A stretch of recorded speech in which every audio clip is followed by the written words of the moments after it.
Muda MP Guru Fisika Kabupaten Hulu Sungai Selatan dalam mengembangkan pembelajaran kreatif tingkat tinggi pada lingkungan lahan basah. Tim pengabdi Dr. Suyitno MPD, Dr. Mustikawati SPD MSc, Sayyidah Mahtari MPD, Elia Hervia Anhi, dan Fitriyani. Tujuan pengabdian: 1. Meningkatkan pengetahuan konten pedagogis guru fisika tentang pembelajaran kreatif tingkat tinggi pada lingkungan lahan basah. 2. Melatih kemampuan mendesain pembelajaran kreatif tingkat tinggi pada lingkungan lahan basah. 3. Pendampingan implementasi pembelajaran kreatif tingkat tinggi di kelas. Pertemuan 1 dilaksanakan secara daring pada tanggal 13 Agustus 2022 dengan tujuan membekali para guru fisika dengan pengetahuan tentang pembelajaran tingkat tinggi.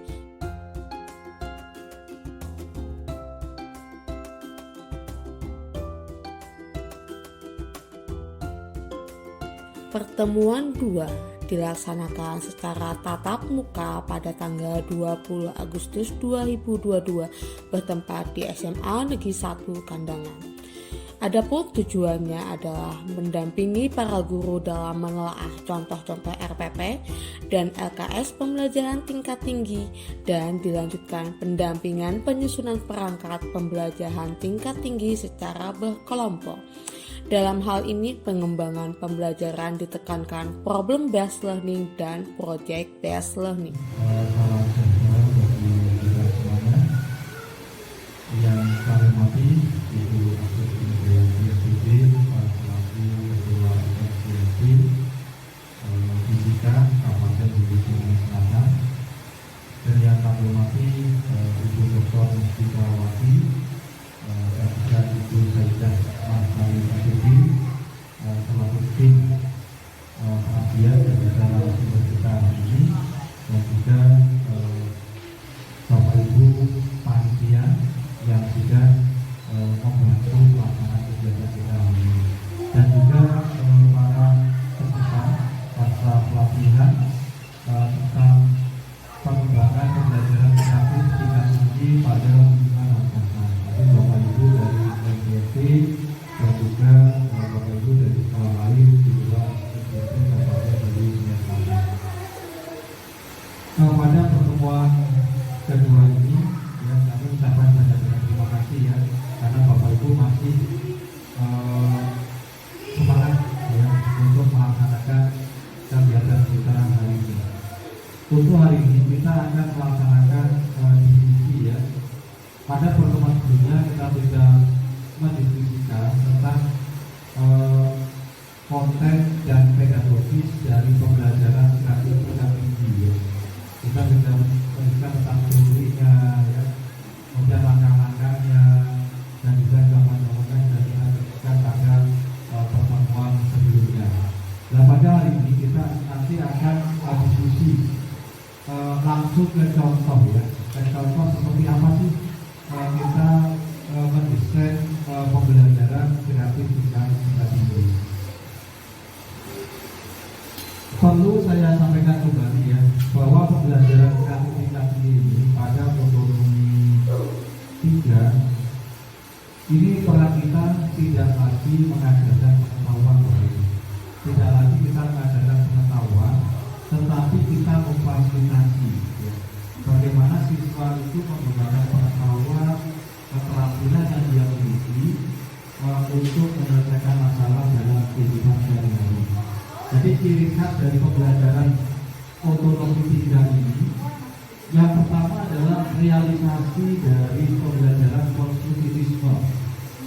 Jadi guru tidak lagi mengajarkan pengetahuan, namun memfasilitasi siswa menggunakan pengetahuan dan keterampilannya untuk menyelesaikan masalah dalam kehidupan sehari-hari.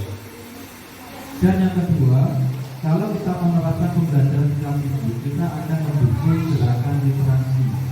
Karena di sini kita mencoba memahami siswa ya, bagaimana dia banyak-banyak membaca, mencari informasi dari berbagai sumber ya, dari buku, jurnal, atau YouTube, ya, atau buku-buku yang lainnya, atau diskusi mencari di perpustakaan, di pojok baca, dan juga banyak-banyak menulis karya.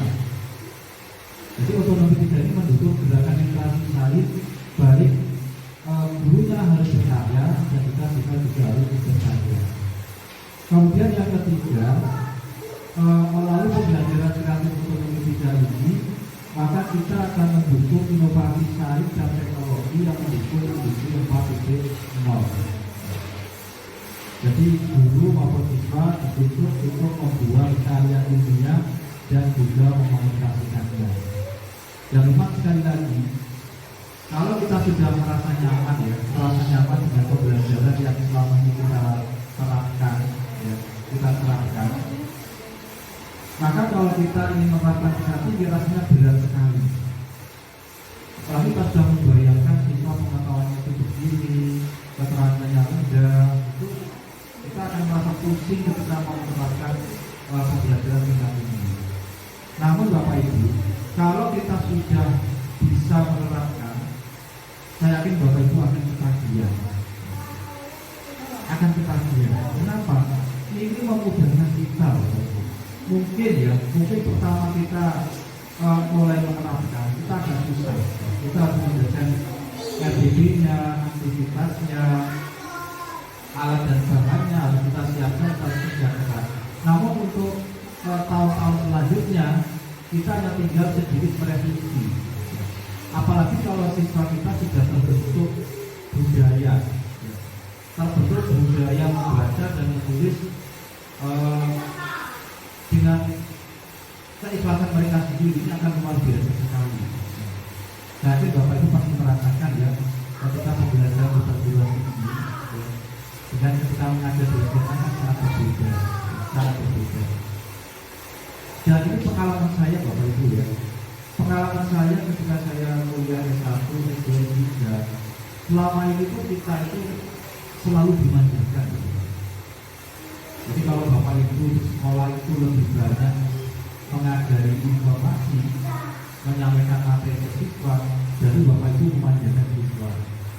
Dan ternyata selama ini diterapkan, tidak hanya di S1, S2, dan S3. Baru tahun-tahun terakhir ini sudah mulai ada perubahan kebijakan. Perguruan tinggi dituntut harus menerapkan proyek studi kasus maupun problem. Dan sekarang juga perguruan tinggi terutama S3 sudah mulai mengarah ke riset. Jadi tidak ada lagi pengajian materi, tapi langsung ke proyek. Ya sebenarnya pembelajaran tingkat tinggi ini ya sudah terbiasa dilakukan di luar negeri. Cuma kita saja yang sepertinya itu masih memandangkan kita. Ini yang Pertemuan 3 dilaksanakan secara daring pada tanggal 27 Agustus 2022 dengan tujuan layanan konsultasi bagi para guru yang mengalami kendala-kendala dalam pengembangan perangkat pembelajaran tingkat tinggi, kemudian persiapan uji coba perangkat di sekolah. Selanjutnya, para guru diberikan waktu 1 minggu untuk melakukan praktek pembelajaran tingkat tinggi di sekolahnya masing-masing. Pertemuan 4 dilaksanakan pada tanggal 3 September 2022 dilakukan secara daring. Pada pertemuan ini, para guru diminta mengomunikasikan pengalaman mereka ketika menerapkan pembelajaran tingkat tinggi di kelas beserta hambatan-hambatan yang dirasakannya.